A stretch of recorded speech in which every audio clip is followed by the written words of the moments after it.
आज हम बात करेंगे बिग बॉस 17 के विनर, एक स्टैंड अप कॉमेडियन, एक रैपर और एक शानदार पोएट की।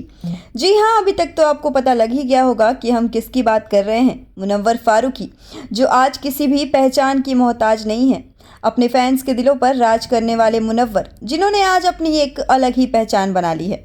तो आज हम बताएंगे उनकी लाइफ से जुड़ी कुछ ऐसी बातें जो शायद बहुत कम लोग जानते होंगे। मुनव्वर फारूकी ने अपनी लाइफ में बहुत कंट्रोवर्सीज भी देखी हैं। ना सिर्फ अपने बड़े होने के बाद, बल्कि अपने बचपन में भी उन्होंने काफ़ी कष्ट उठाए हैं। बचपन में बद से बदतर समय देखने के बाद आज उन्होंने एक बड़ा मुकाम हासिल किया है। उनकी शादी से लेकर उनकी गर्लफ्रेंड्स और उनके बचपन से लेकर बिग बॉस 17 के विनर, सबके बारे में बताएंगे। वीडियो को एंड तक देखिएगा और लाइक, सब्सक्राइब और शेयर करना ना भूलें। उनका जन्म 28 जनवरी 1992 में जूनागढ़, गुजरात में हुआ। कॉमेडी टाइमिंग की बात करें तो बचपन से ही वो इस चीज़ में माहिर थे, पर उन्हें कोई मौका नहीं मिला। फिर स्कूलिंग उन्होंने अपने होम टाउन से ही किया।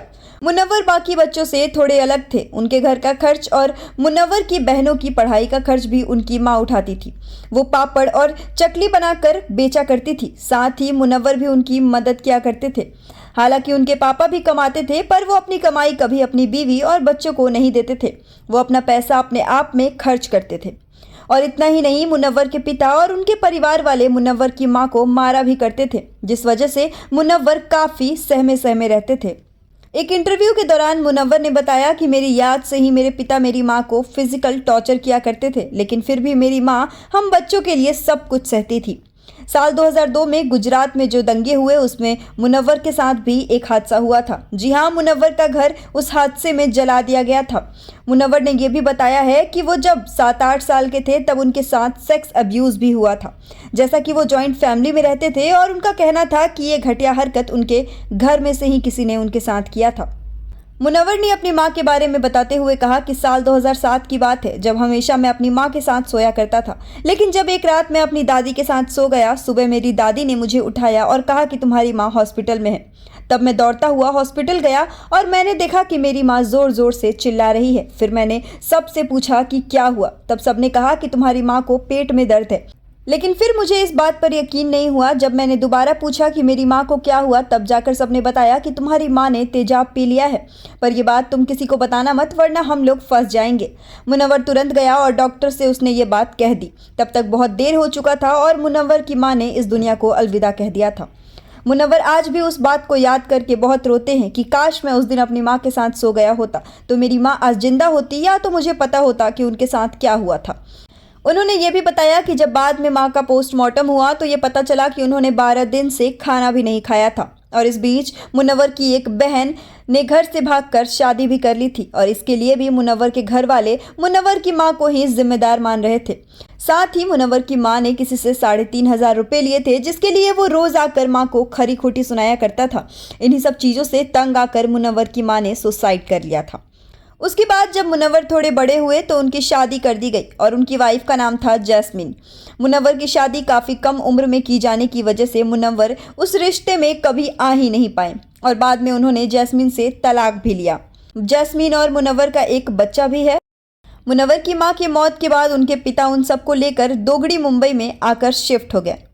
यहाँ आने के बाद मुनव्वर के पिता की तबीयत अचानक से खराब होने लगी थी, जिस वजह से मुनव्वर को उसी वक्त से काम करना पड़ा था। कभी मुनव्वर ने सेल्समैन का जॉब किया तो कभी वेटर का। इन्हीं पैसों से वो अपने घर का खर्चा चलाते थे। साथ ही वो कंप्यूटर क्लास भी किया करते थे। उनके कंप्यूटर क्लास की वजह से उनकी जॉब ग्राफिक डिजाइनिंग में लग गई। इस जॉब से उनकी घर की हालत थोड़ी सुधरने लगी। तब उन्होंने डिसाइड किया कि अब वो स्टैंड अप कॉमेडी करेंगे। उन्होंने पहली बार स्टेज पर सिर्फ 2 लाइन ही बोले थे, वो भी अपनी कंपनी के साइड से गए हुए एक इवेंट में। फिर मुनव्वर जॉब के साथ साथ पार्ट टाइम में स्टैंड अप कॉमेडी भी करने लगे और धीरे धीरे लोग उनको काफ़ी पसंद भी करने लगे थे। फिर उनके पिता ने कहा कि तुम कॉमेडी ही करो। तब उन्होंने जॉब छोड़ दी और वो full time stand up comedian बन गए।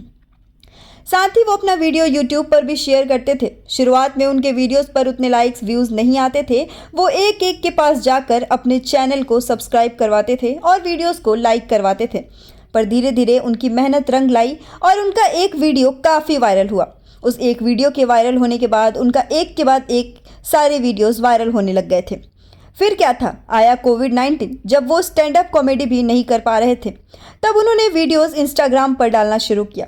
तब तक उनकी यूट्यूब पर काफ़ी अच्छी पहचान बन गई थी। और लॉकडाउन शुरू होने से पहले ही फरवरी में मुनव्वर के पिता की तबीयत सही ना होने की वजह से मौत हो गई थी।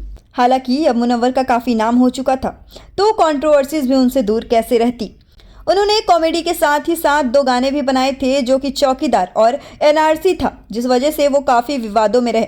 इन दोनों सॉन्ग्स में मुनव्वर ने गवर्नमेंट को टारगेट किया था, लेकिन उन पर सबसे बड़ी कंट्रोवर्सी तब हुई जब उनके एक पुराने वीडियो की क्लिप सामने आई, वायरल हुई, जिसमें उन्होंने मां सीता और प्रभु श्री राम पर जोक मारा था। मुनव्वर को जनवरी 2021 में एमपी पुलिस ने अरेस्ट कर लिया। उन पर बीजेपी एमएलए के बेटे एकलव्य लक्ष्मण ने केस फाइल करवाया था और चलते शो से उन्हें अरेस्ट करवाया गया था। उसके बाद मुनव्वर को 35 दिन जेल में गुजारने के बाद जब वो बाहर आए तो उन्हें काफ़ी धमकियों का सामना भी करना पड़ा था। उन्हें जान से मारने की और परिवार को मरवाने की धमकियां मिलने लगी थी। उनका पब्लिकली घर से बाहर निकलना मुश्किल हो गया था। साथ ही साथ उनके 12 शोज भी कैंसिल करवा दिए गए थे। उनकी परेशानियां रुकने का नाम नहीं ले रही थी। हर तरफ का रास्ता उनके लिए बंद हो चुका था। हालांकि वो एक कंट्रोवर्शियल इंसान बन गए थे और ये बात उनके लिए काफ़ी अच्छी साबित हुई। साल 2022 में लॉकअप शो, जो कि बिग बॉस पे आधारित था, उस शो में उन्हें जाने का मौका मिला और शो के बाद फैन फॉलोइंग भी बढ़ने लग गई थी। लॉकअप सीजन 1 के मुनव्वर विनर भी रहे और उसके बाद से मुनव्वर को हर तरफ से प्यार ही प्यार मिला।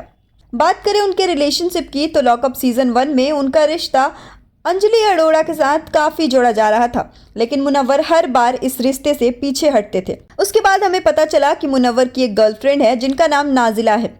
नाजिला के साथ ही उनके काफ़ी वीडियोस भी आते थे। नाजिला यूट्यूब पर व्लॉग्स बनाती थी, जिसमें मुनव्वर काफ़ी बार नजर आए थे। इसके बाद मुनव्वर की एंट्री बिग बॉस 17 में हुई, जहां उन्हें लोग काफ़ी पसंद भी कर रहे थे। लेकिन फिर कुछ सप्ताह बाद ही पता चलता है कि मुनव्वर की नाजिला के अलावा एक और गर्लफ्रेंड है जिसका नाम है आयशा खान, जो बिग बॉस में as a wild card contestant आई और मुनव्वर के बारे में काफ़ी कुछ बताया। जैसे कि नाजिला और आयशा खान के अलावा भी मुनव्वर किसी और लड़की को शादी के लिए रिश्ता भेज कर आए हैं, जो कि शायद कोई इन्फ्लुएंसर है।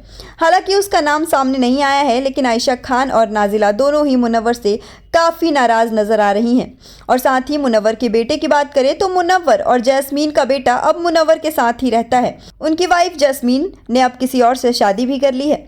मुनव्वर बिग बॉस में ये कहते हुए नजर आए हैं कि मैंने अपनी ज़िंदगी में बहुत कुछ देखा है, मैंने जितना अपनी ज़िंदगी में पाया है उतना ही खोया भी है। मुनव्वर ये भी कहते हुए नजर आए हैं कि कितना भी पैसा कमा लूँ, लेकिन मैं वो 3,500 रुपये कभी नहीं कमा पाऊंगा जिसकी वजह से मेरी माँ ने आत्महत्या कर ली। मैं आज भी सोचता हूँ कि उस दिन मेरे पास काश वो 3,500 रुपये होते तो आज मेरी माँ जिंदा होती।